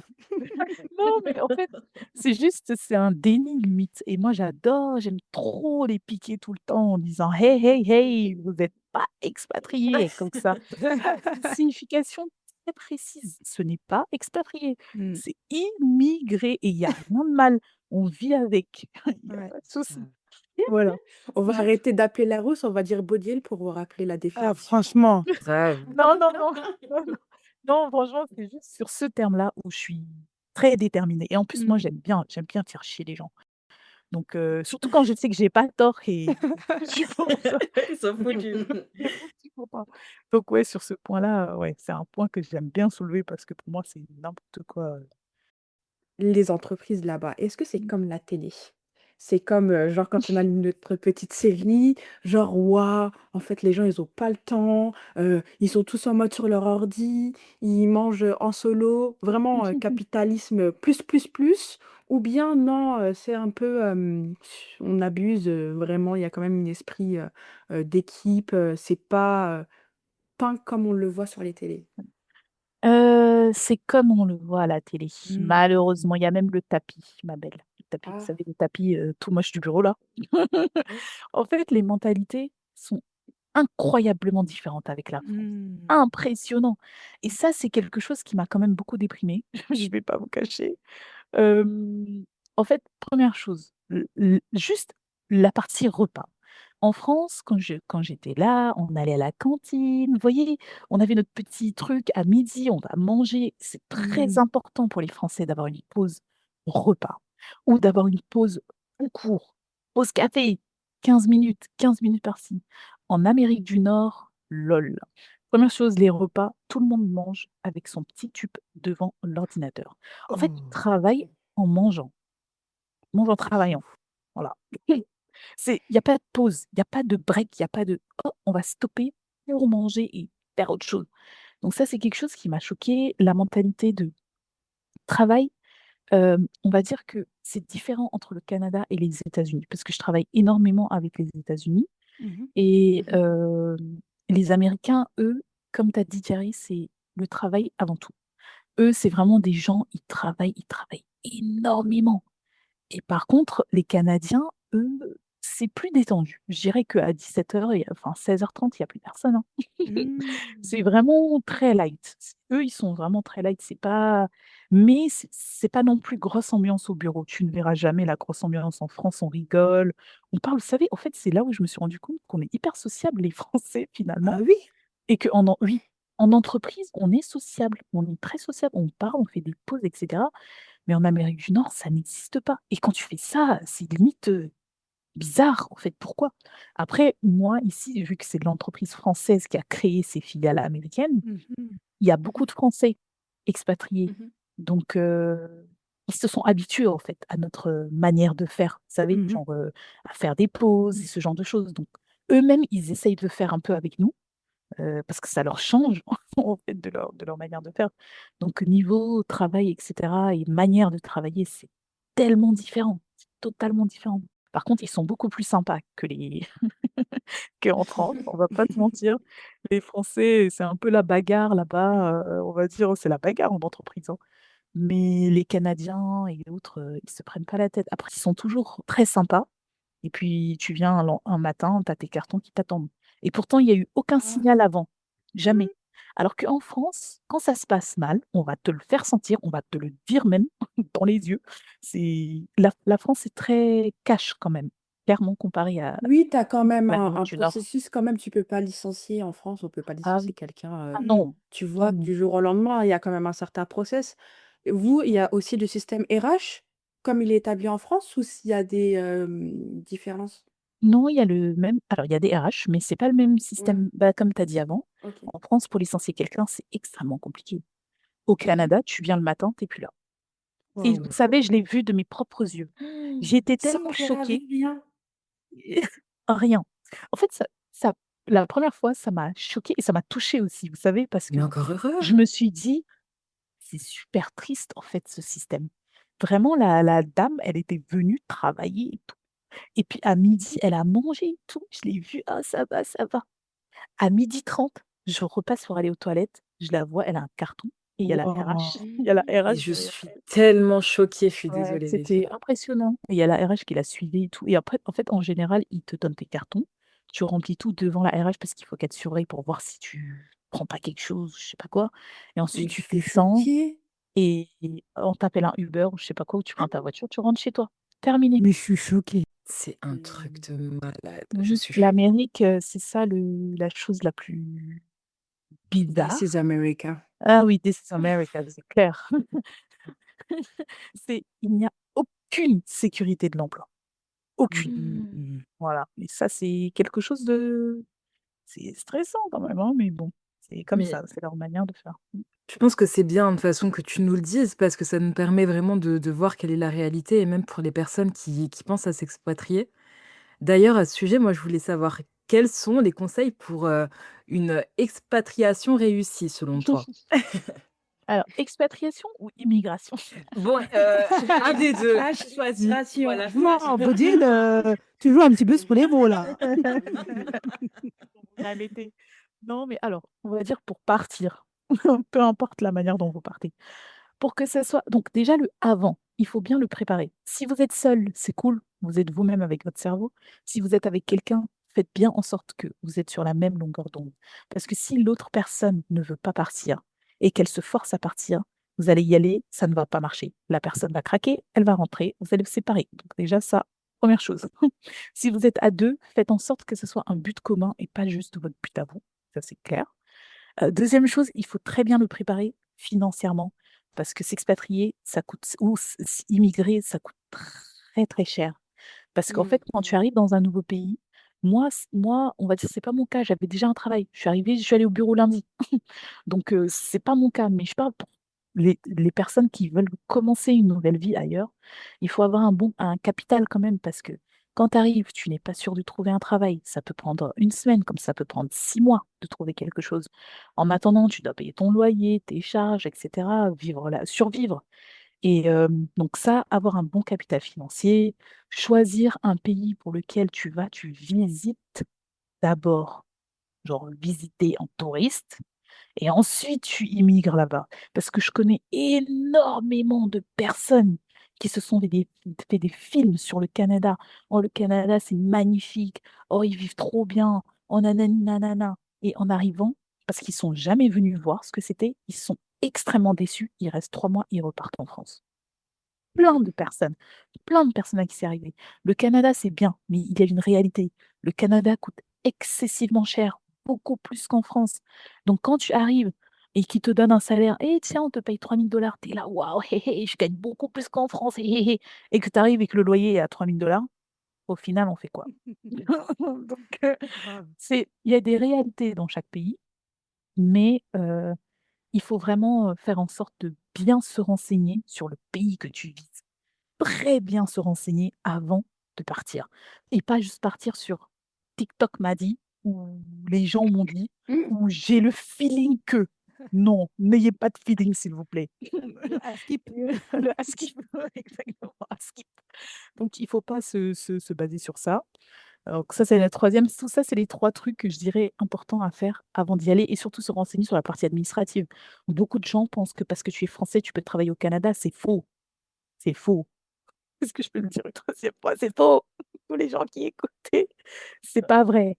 C'est pas parce que vous êtes français que vous pouvez venir avec votre passeport et travailler. Il vous faut un permis On a de des passe-droits travail. avec notre passeport. Ah ben non, Grave. non, mais on a beaucoup de passe-droits niveau tourisme, Oui, mais voilà. niveau travail, non, pas du tout. Vous devez avoir un permis de travail, il y a toute une procédure, etc. C'est comme un immigré qui arrive en France et qui demande une carte de séjour ou autre, c'est pareil. Donc voilà. Et du coup, quand vous êtes sur place, euh, le conseil que je donnerais, bah, c'est juste de profiter, quoi, et de vivre l'expérience à fond, de pas se renfermer et surtout de pas trop comparer. À partir du moment où vous commencez à comparer avec la France, vous allez rentrer. Moi, je vous dis ça tout de suite. Parce que souvent, Est-ce les que tu gens... manges bien, Baudier? Non, arrête. Pourquoi tu viens me T'arrives, couper là? pas que de nourriture. Thierry, Faut pas lui dire ça. Thierry. J'avoue. Il fallait qu'il le dise parce que La nourriture, c'est ça se 90%, voit on dit. sa joie d'être rentré devant les supermarchés, il fallait qu'il le place quand même, dans sinon ça allait pas être drôle, hein. Karine, tu vraiment une gamine là pour le coup. Alors on va dire que le vrai point négatif pour moi, personnellement, au Canada, c'est la Mmh. partie alimentation. Ah Mais ouais? je suis traumatisée, je suis triste carrément OK. parce que vraiment en France, on mange très bien et vous savez, c'est en partant de la France qu'on se rend compte que la France, c'est bien. Finalement, la France, c'est très bien. Parce que, OK, il y a la France a beaucoup de défauts, mais au final, regardez avant, on ne licencie pas les gens comme Mmh. ça du jour au lendemain. En France, quand tu travailles pas, tu auras toujours un minimum d'aides qui viendront dans ta poche. Tu ne payes pas la santé, tu ne payes pas ton Mmh. accouchement, tu payes rien. La nourriture est excellente, vous vous rendez pas compte les produits sains et bons que vous mangez, vos fruits, les légumes, tout ça, ça a du goût. Aller à la boulangerie acheter une baguette, ça a du sens. Donc, c'est vrai que ça, au Canada, c'est quelque chose qui a il y a, mais c'est pas pareil. C'est pas C'est pareil pas le du même tout. goût. Non, ça n'a pas le même goût et c'est vous savez, c'est leur culture, c'est différent, leur manière de manger et cetera. Oui, Comme c'est vrai. eux, quand ils viennent ici, ils comprennent pas non plus beaucoup Mmh. de choses que nous, on a Mmh. Mmh. et en Mmh. fait, ça, c'est vraiment l'aspect qui m'a un peu fait chier, on va dire. Mais à part ça, j'aime énormément Toronto, ça se passe super bien et tout. Mais comme dit, bah, c'était un contrat d'expatriation, donc ça a forcément une fin.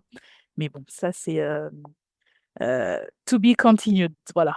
Mmh. On verra C'est bien ce hyper que intéressant. la vie nous réserve.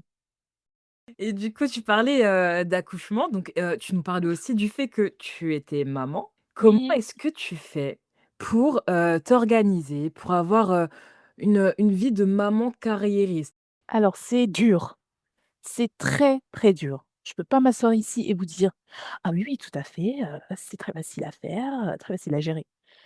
C'est dur dans le sens où, comme dit, je travaille beaucoup parfois, beaucoup, beaucoup et la chance, l'énorme chance que j'ai, c'est d'avoir un mari qui est très compréhensif, très présent et qui m'aide beaucoup.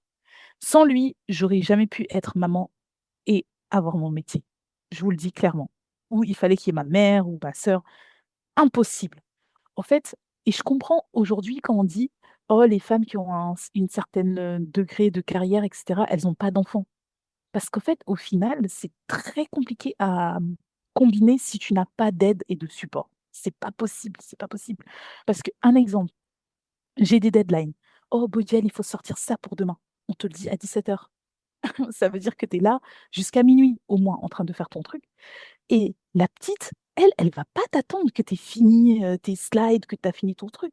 Elle, il faut qu'elle mange, il faut qu'elle joue, il faut qu'elle dorme, enfin, il y a beaucoup de choses à faire. Enfin, c'est tout à fait normal, c'est le rôle, de Mmh. parents, en fait, de s'occuper de leurs enfants. Donc et clairement, s'il y avait personne, moi, j'aurais juste lâché mon travail et j'aurais fait ça. Et donc au final, j'avais avancé et tout, mais c'est pas grave. De toute façon, ma fille en priorité. Mais aujourd'hui, c'est parce que justement, j'ai cette aide-là qui fait que, je peux, me concentrer quand il faut et dès que je termine, après je peux aller, enfin, avoir ma vie de famille normale. Et c'est vrai que je vous cache pas, des fois, ça me fait un peu mal quand même parce que j'ai très peur de louper quelque chose, parfois, Mmh. parce que je me dis, peut-être que tu te concentres beaucoup trop, sur ce que tu es en train de faire et pas Mmh. assez sur, ton foyer et c'est vrai que au tout début, j'étais trop à fond, machin et désormais, j'ai vraiment lâché un peu. En fait, même si j'ai quelque chose à faire, je préfère dormir à 2 heures du matin, mais de 18h à 20h, j'ai passé avec ma fille. Voilà. Mmh. Peu importe ce qui Mmh. se passe. Si après, dès qu'elle dort, je peux aller faire ma vie, machin, ou je me lève beaucoup plus tôt pour faire mon travail. Mais dès que je peux passer du temps avec elle, je vais le Mmh. faire. Parce que je peux pas me concentrer sur des choses comme le travail, c'est bien, mais c'est pas ça la vie. La vie, c'est ma famille d'abord. Mmh. Donc, je ferai tout pour combiner les 2. J'essaye de faire le maximum, mais j'essaye de passer beaucoup, beaucoup, beaucoup, beaucoup de temps avec elle parce que j'ai pas envie qu'un jour, elle Mmh. grandisse et qu'elle dise, «Super, ma mère, elle m'a garanti un bel avenir», mais derrière, «C'est Mmh. qui? C'est qui ma mère?» Mmh. Et ça, jamais. Ça, c'est mon pire cauchemar, donc j'essaye de relâcher un peu. Mais c'est vraiment pas évident. Ouais. Ah non, pas du tout, pas du tout. Mais bon, on y arrive, hein. Ouais, franchement, ça me parle beaucoup. Ce que tu dis, ça parle à beaucoup de femmes en réalité. C'est un dilemme de vie. Mmh, Enfin, c'est pas un dilemme parce qu'à choisir, on sait comment entrer notre famille. oui, Si quelque part, je pense que je veux pas parler au nom de tout le monde, mais en tout cas, moi, je place mon intention que je travaille très dur aussi quelque part pour ma famille. Donc, mmh, on se dit, bon, si on travaille très dur, c'est pour eux, mais à côté, on a peur de passer à côté de moments précieux. Et comme tu l'as si bien dit, qu'on se dise, bah, merci, tu m'as ramené, je sais pas, peut-être de l'argent, un confort, mais moi, au final, ce que je voulais, c'était très simple, c'est que tu sois à côté de moi, qu'on rigole. Et ça, oui. c'est aussi ma hantise en réalité. Ah oui, oui, oui. Non, mais c'est des moments, Mmh. tu peux pas décider, si tu sacrifies ces moments-là, c'est que tu as rien compris. Mais vous savez, en général, c'est dans le sens inverse que c'est, en général. C'est plus le papa qui va, du coup, avoir un poste à Ouais. responsabilité, etc., et qui va être Mmh. absent. Et c'est la mère qui va courir partout, machin. Et mon mari, aujourd'hui, il a un poste en IT, en informatique, un très bon Mmh mh. poste, etc. Mais c'est vrai que lui arrive à plus moduler ses heures Mmh. que moi. Lui, décide d'arrêter à 17 heures, il peut, tranquille, parce qu'il a le temps pour, rattraper le lendemain ou voilà. Alors Mmh. que moi, j'ai des deadlines hyper serrées. Donc moi, c'est sur le coup, il faut faire ci, ça, sur un temps précis. Et puis lui, de toute façon, c'est un super papa, hein, il adore ça, s'occuper de sa fille. Donc en vrai, enfin, ça le dérange pas du tout, il est très content Mmh. et tant que moi, je suis contente aussi sur mon truc, il sait à quel point je me suis battue pour en arriver là. Mmh. Donc il sait que c'est pas du jour au lendemain, en claquant des doigts comme ça, que je vais tout arrêter. Ça, c'est pas possible. Tellement Voilà. intéressant et franchement, moi, je le vis aussi un peu comme ça. Vous savez, au début, bon, voilà, maintenant je suis maman, mais à la base, je voulais pas être maman. Je voulais pas être maman et pour Oui. cette raison non, vraiment, c'est qu'il y a un moment, je pense 1 an avant de tomber enceinte et tout, je me disais: mais c'est pas possible. Je peux pas être, la girl boss que je pense être et Mmh. cumuler ça avec le fait d'être maman. Je pense qu'il y a aussi cette culpabilité qu'on nous met quand on est maman, de regarder cette mère indigne, elle laisse son Mmh. enfant, elle préfère travailler alors que c'est pas Ouais. son rôle et ça, c'est un truc et tout, je pense que j'avais vraiment, j'avais pas envie de ça et une fois que je suis devenue maman, je me suis dit: «Mais Mmh. MDR, en fait, c'est mon foyer, c'est mes règles, c'est moi qui décide comment ça se Mmh. passe. Si j'ai envie de prendre mon gosse et de le mettre à la crèche et tout pour travailler sur mon truc, bah, je vais le faire et vous allez faire quoi? Vous allez dire quoi?» Tu vois? Qui va Mais voilà, qui va faire quoi? Parce que voilà, moi, c'est mon équilibre et pareil, en fait, il faut vraiment, avoir, ouais, comme je vous le dis, tout cet équilibre et tout, autant au niveau de son foyer qu'au niveau de sa propre personne. Parce que tu peux pas, avoir un domaine de vie entre guillemets qui passe au-dessus de l'autre. Il faut vraiment que tu Mmh. trouves, ce qui te va, quoi. Mais franchement, je vous rejoins sur ça. Tag, on avait déjà, discuté, Mmh. hors enregistrement, mais le fait que nous, beaucoup, bah, je parle de moi, on te parle de toute ta vie de la carrière. Moi, je Merci. sais, Bodiel, mon père, il avait un peu le même discours. Il a beaucoup eu le même discours que toi, Mmh. dans le sens où accomplis-toi en tant qu'individu. Mmh mh. Mmh. Sois une personne qui a un foyer et réussis tes études, Mmh. et un bon poste, un bon CDI et ton appart et ta bonne voiture et seulement après coup, tu te marieras.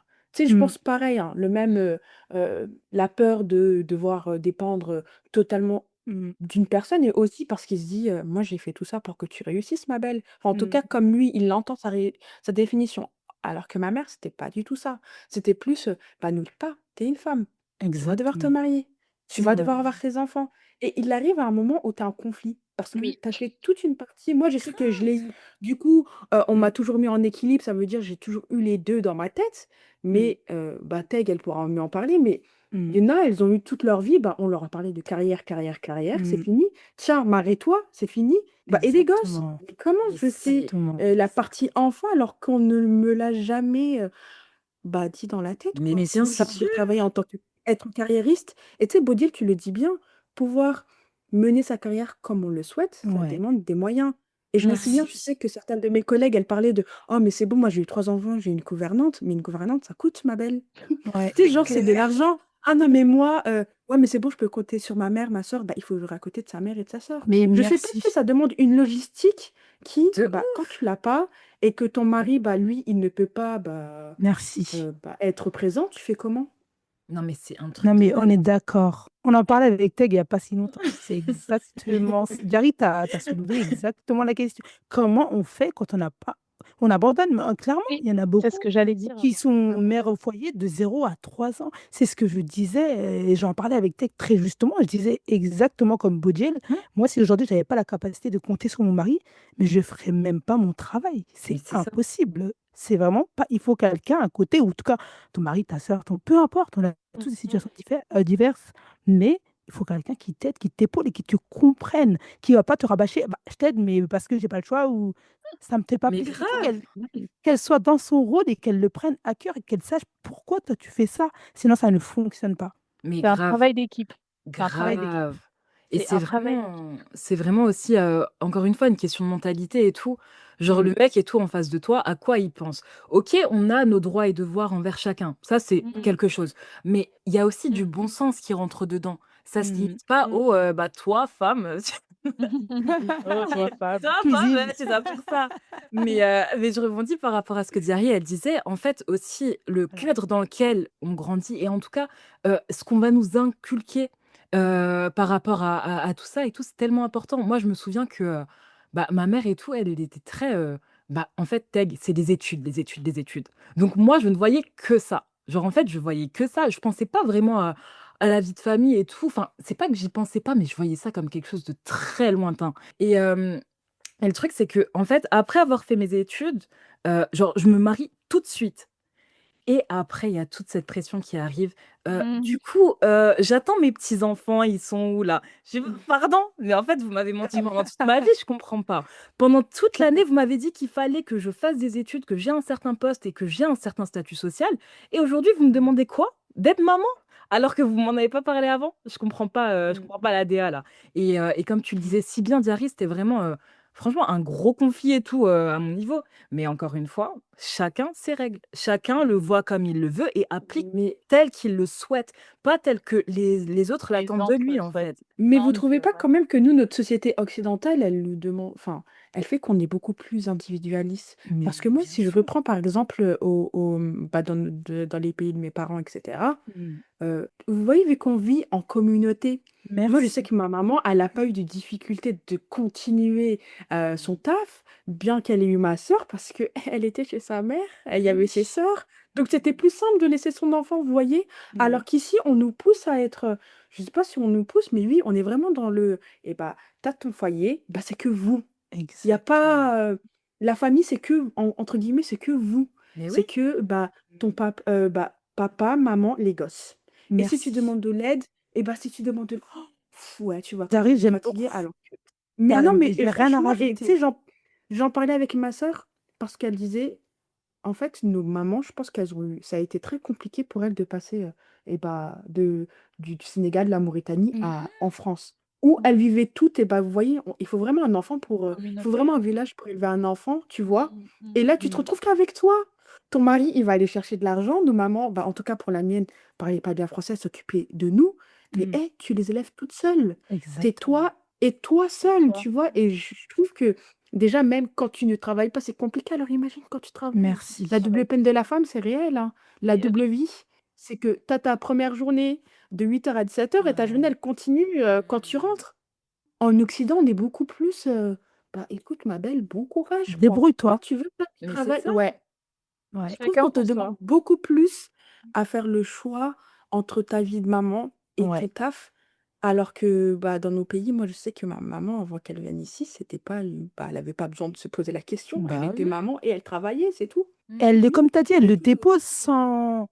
Excuse-moi, Jarry, t'ai coupé. Mais Exactement. en fait, il n'y a pas de culpabilité où elle ne le demande pas. En fait, c'est normal. Et là, tu as le malheur C'est de garder ton naturel. enfant 1 heure pour une réunion. Ah, bah, la mère ingrate, elle me demande de le garder. Je sais pas, j'ai pas le temps. Mais alors que non, en fait. Ah oui, oh non, mais elle allait déposer quand même assez tôt en crèche, hein. Elle n'a pas assez profité de son enfant, hein. MDR, Ah, j'ai mais gardé ceci, ça va mais pas. Faut pas arrêter d'en parler, s'il vous plaît. Non, mais en fait, c'est pour nous monter la pression, là. Oh, finir là. On fera un podcast dessus. grave, je pense qu'on va faire un En tout gros cas, épisode. n'ayez eu aucune culpabilité. Je suis pas maman, mais je vois des mamans autour de moi. J'ai 3 mamans en face de moi et les filles, vous êtes des bêtes de femmes. Franchement, Oh, qu'Allah vous préserve. Amine, mignonne. Merci Jerry, Toi mais aussi. c'est vrai que c'est dur hein, de te dire oh c'est pas grave, de pas culpabiliser. Mm. La culpabilité, c'est le pire. Parce que moi, encore, le regard des gens, ça, c'est pas mon problème. Tant que c'est pas ma famille proche qui vient me dire il y a un souci, que les gens disent ah mais j'ai déjà entendu ça hein, parce que je me déplace pas mal des fois. Ah mais elle part, elle laisse son enfant. Une fois, on m'a posé plein de fois la question sur Instagram. Mais la petite, elle est avec qui? Ça m'énerve Mais tellement ça cette va question. pas la tête ou quoi? Oh là là. Et ça, c'est vraiment quelque chose, je me dis, mais attends, est-ce que tu es sérieuse dans ta question ou est-ce que quoi? Comment ça, elle est avec qui? Et tu vois, ça, c'est des choses, OK, au fond, tu dis, ouais, ça me touche pas, mais à force qu'on te le demande, tu finis par te poser des questions. C'est Genre, ouf. parce qu'ils sont tellement pas habitués, genre, comment est-ce qu'une mère, elle ose laisser sa fille? Mais alors, ça va pas ou quoi? On est en 2025, hein, les Mm. amis, c'est terminé cette histoire de c'est la mère ou le père ou je ne sais quoi, hein. Mais je te rejoins Et voilà. totalement. Et encore une fois, moi, vraiment, quand je suis devenue mère et tout, c'est ce que je me suis dit, c'est que je ne vais pas me mettre, genre, l'étiquette du, bah, maintenant, elle est maman. Genre, non, je suis tech, je suis un tout. Je suis aînée de famille, je suis maman, je suis épouse, je suis girl boss, you know what I'm saying? Voilà. Voilà, je veux être tout en même temps et Ouais. je veux pas du tout d'étiquette et tout sur ma face, quoi. Mmh. Mais Non, du je suis coup, d'accord.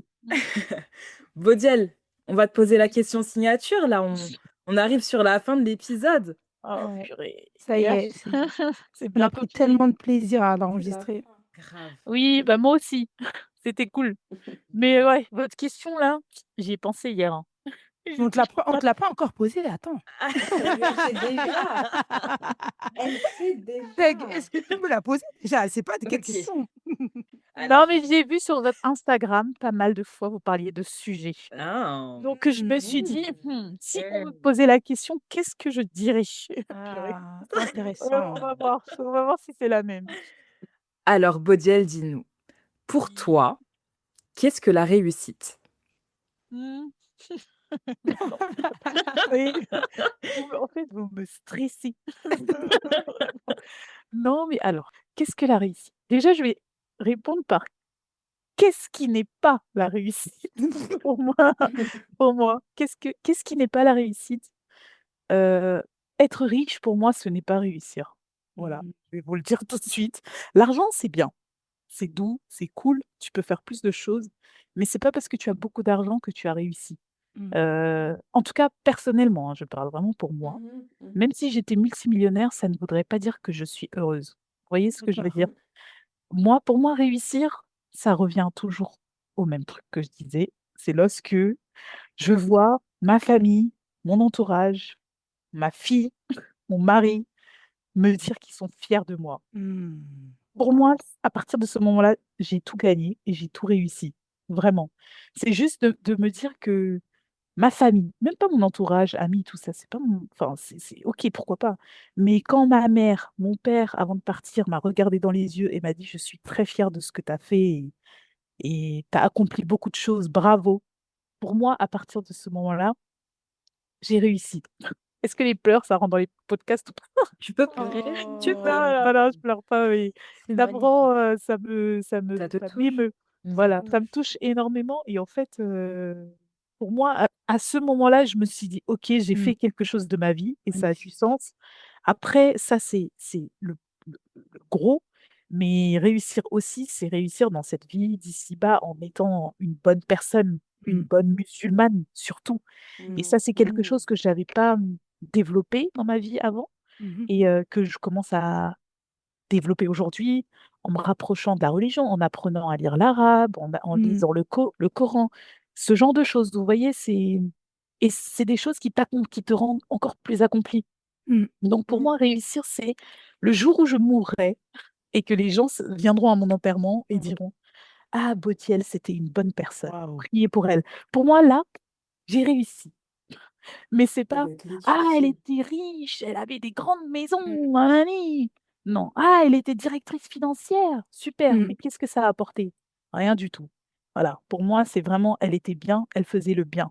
quelle belle Mmh. personne. Ça, c'est Mmh. réussir, ça. Ouais, c'est C'est pas lié à les tellement biens que tu as fort. acquis, c'est lié à ta Non. propre personne en Oui, réalité. à ta personne. Pour moi, Mmh. tout est lié à la personne. La réussite, c'est quelle personne tu étais et quelle personne on dira que tu étais. Voilà, parce que de toute façon, on partira tous, mais il faut laisser une belle preuve de notre passage ici, en tout Mmh. cas. Voilà, les filles, Tellement je ne sais fort. pas si j'ai bien répondu à la Il y a question. pas de mauvaise réponse. Ta réponse. Est-ce que toi, te convient ta réponse? Mmh. C'est Oui, ça la question. ma réponse me convient. Après, toujours, il y a le petit 2 où je dirais, c'est aussi d'avoir une bonne situation, mettre à l'aise Ouais. ma famille, ma mère, Mmh. si elle dit: «Oh, j'aimerais aller à la Mecque», bah, hop, tu vas à la Mecque. Ça, Mmh. pour moi, c'est réussir, c'est pouvoir faire plaisir à sa famille sans qu'il se pose de questions. Et j'ai pas ma fille, j'ai envie que plus tard, si elle veut faire une école de commerce à 100 000 Ouais. €, je peux lui payer ça. Oh Et oui, pas se dire, «Oh, faut que j'aille travailler au McDo et tout». Même si c'est bien, elle va exactement. aller travailler au McDo, elle va les amis, je vous le dis tout de suite, hein. Ah Ah oui. oui, ah oui, parce que ça forge, mais c'est juste, Tellement. voilà, je peux Mmh. lui éviter de certaines choses de certaines galères que j'ai eues, Ouais, j'ai juste envie Ouais. qu'elle ait pas les mêmes, quoi. ouais. Où on te dit: «C'est l'école ou le travail», genre, tu as pas le choix. Tu dois choisir entre aller Voilà, à l'école ou tu aller dois travailler. choisir. Ouais. Ou quand tu fais les 2, bah, finalement, tu finis par lâcher un parce que tu Mmh. peux pas combiner les 2. À partir du moment où je me C'est dis: vrai. «Ah, je suis fière de moi, c'est Mmh. bon, j'ai réussi, il y a plus rien à faire». Et on te souhaite vraiment d'être la personne que tu souhaites être Mmh. et qu'Allah te facilite dans tout ce que Amin. tu as Amin. décrit. Mmh. Inch'Allah, Inch'Allah, hein. On prie pour que ça arrive et on essaye de s'améliorer tous les jours. Mmh. La vie, c'est un apprentissage continuel et Exactement. continu, pardon. Mmh. Et du coup, bah, tant que tu comprends ça, que ça s'arrêtera jamais et tout le temps, il faut apprendre, apprendre, apprendre, il faut juste, ne pas se relâcher et se dire: «Oh, c'est bon, tranquille, il y a le temps ou tranquille, on verra plus tard». Mmh. Merci Merci beaucoup pour beaucoup. ce mot de la fin Merci qui à est vous. Nous espérons que cet épisode vous aura plu. N'hésitez pas à nous laisser un avis sur votre plateforme d'écoute préférée et n'oubliez pas de nous suivre sur nos réseaux sociaux.